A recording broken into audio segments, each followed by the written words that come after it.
Cities where we live, are they spaces of pride, or is their physical state causing grave concern? That's a big question.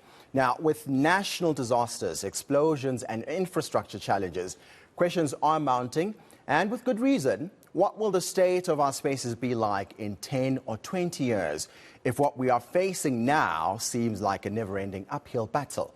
Our senior reporter Aviwe Mtila focused on Johannesburg and Durban, and he has filed this story for you. Johannesburg, the city of gold located in the wealthiest province on the African continent, but a city in decay. The recent, yet-to-be-explained explosion in the inner city is just one indication of Johannesburg not being in good shape. The city was established as a result of the discovery of gold and would go on to produce the richest gold fields on earth. In 1886, when gold was discovered, there was very little here. There were some old Boer farms, and the Sotho people who were indigenous to this area lived, but in very sort of sparsely populated, on the sort of grasslands that you see. Then gold was discovered, and you had this enormous gold rush. Literally tens of thousands of people from all over the world basically converged on Johannesburg and the surrounding towns of the Witwatersrand to basically make their fortunes. As a gold boom town, the infrastructure wasn't prepared. The people arrived before the infrastructure. So you already had a mass influx of people searching for their fortune in the gold under the ground before anyone thought that Johannesburg would become a permanent settlement.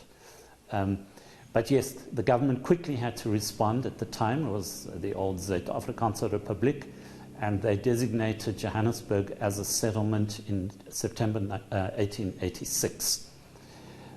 No one thought that Johannesburg would last for very long. Beating the odds, Johannesburg would rapidly develop from a shanty mining town into a formidable city. It was larger than Cape Town, which had been established in 1652. It was only 3 decades old.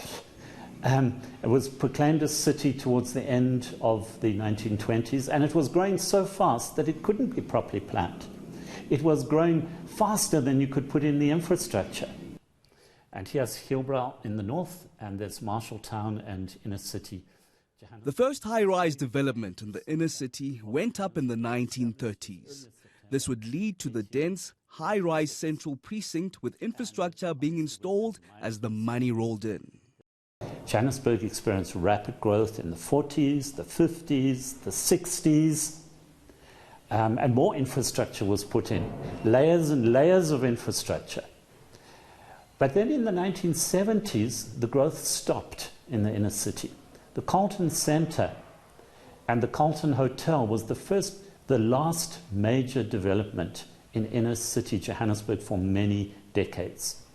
In fact, the hotel, which was going to be Johannesburg's 5-star hotel, was never opened because business at that time started to move into the suburbs. They started to move to Sandton, to Rosebank, and later to places like Four Ways and Greenstone. The business started to decentralize. And as business moved out, the inner city took on another form. From the 1990s, the city began to change and became a residential as well as a business center. Buildings that were previously office buildings were now filled up with people, migrants, moving into the inner city. Joburg inner city became a very, very important destination for cross-border trade. And so colleague Tanya Zak tells us that the money made through cross-border trade, buses coming from as far afield as Zambia and Malawi, is more than the income generated by Sandton City, for example. The population of Johannesburg was about 3.8 million at that time, and that is 1996. And the population of Gauteng was just about 8 million. Okay, we are now sitting less than 30 years later with a population of Gauteng of 16 million people, and a population for Johannesburg well over 6 million people within its municipal area. So there's been a tremendous influx of people. With a 77 billion rand budget, you'd expect infrastructure to be the least of the city's worries.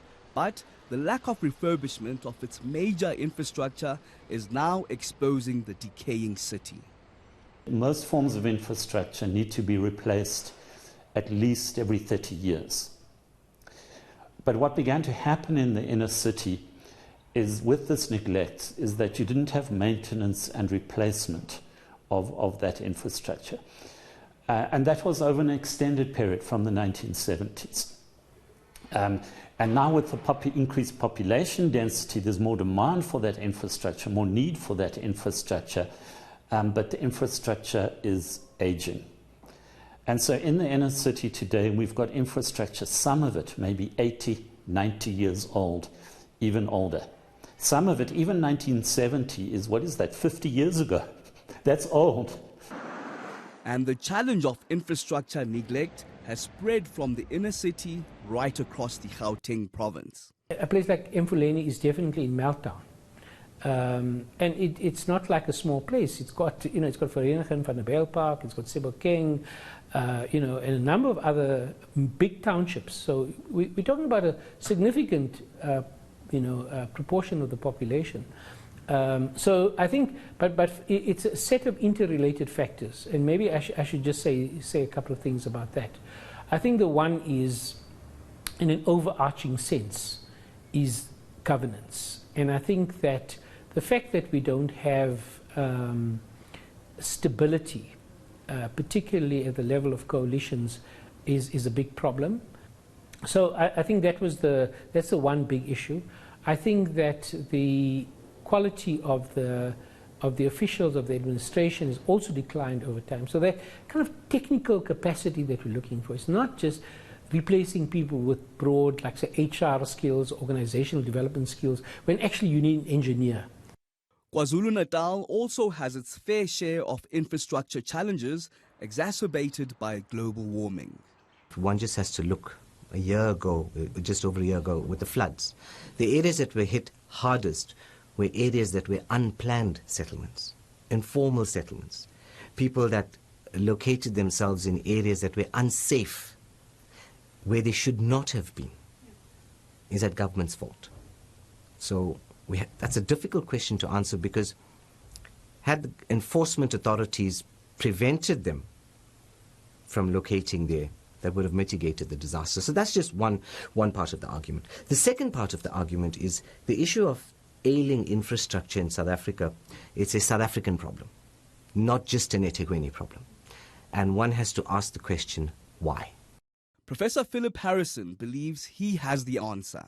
The problem we have is that, let me say, it's not very sexy to maintain infrastructure. You don't cut ribbons if you're maintaining infrastructure.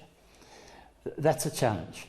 So politicians would rather see developments as visible developments, that they can show their electorate that they're doing something.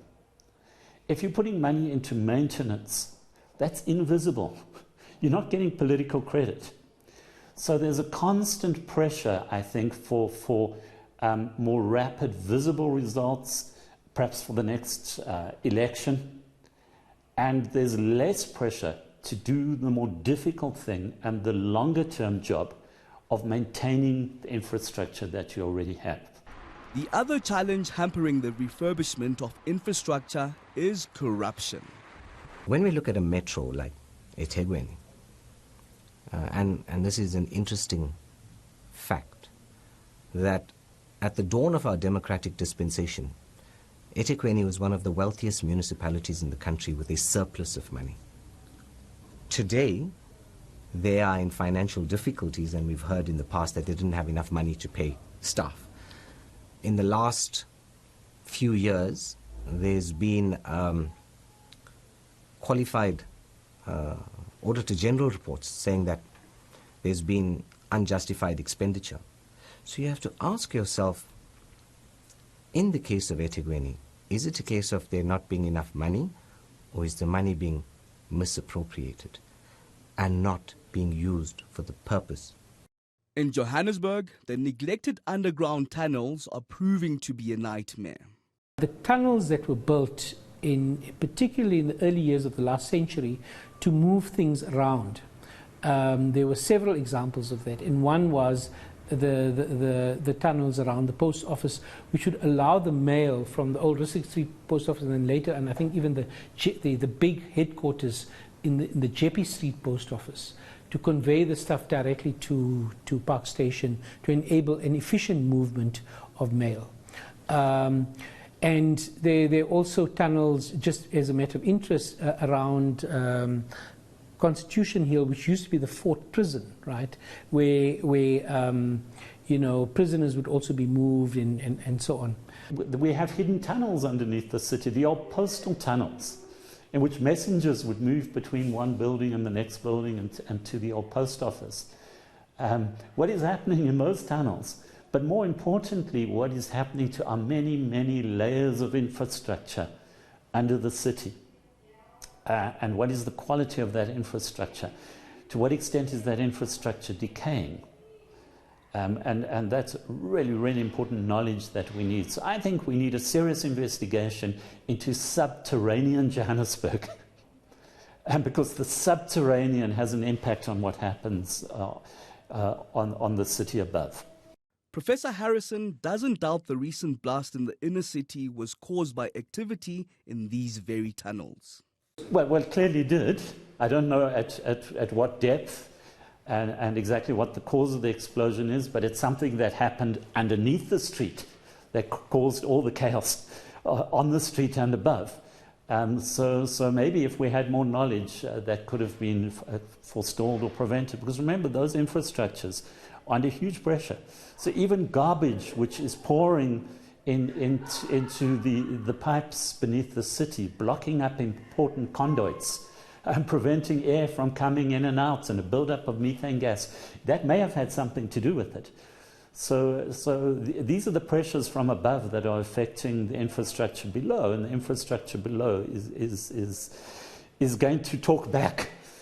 With the odds stacked against getting to the bottom of our infrastructure woes in a system that's overburdened and impacted by neglect and corruption, one expert still believes it's possible to get it right.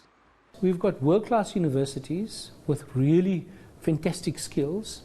We've got a private sector, and many of which are world-class companies, and they're able to go throughout the world and prosper. We have a core in government which is still very, and many centers of excellence. There are many decaying parts, but they also say centers of excellence, and we just need to really put our kind of shoulder to the wheel, get the right leadership, focus on the right things, and I think we're able to move forward. And I don't think it's just sort of optimism for its own sake. I think that we do have the potential. Let us remember what happened in 2010. We all said, oh, the most wonderful thing is happening to our country. We're having the Football World Cup. We're putting our shoulders to the wheel, and we delivered on the stadium. And you remember what Sepp Blatter said. He said, at that time, it was the best organized World Cup ever. If we can do that. Aviwe Mtila, Johannesburg.